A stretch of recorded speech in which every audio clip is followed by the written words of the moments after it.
In this lecture, let's find the pH of strong acid solutions. Some stock solutions of acids are made very concentrated. These acids are then diluted to the desired concentration. In this example, let's determine the pH of a 6.0 molar hydrochloric acid stock solution. Hydrochloric acid, HCl, is a strong acid.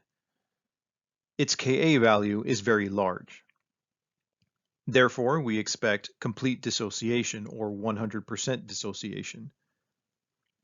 The H plus concentration is 6.0 molar, the same as the original concentration of HCl, since all the HCl is converted to product.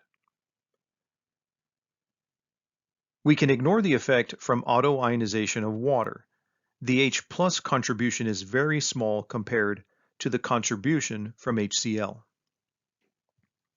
The pH is a negative log of 6.0, which is negative 0.78.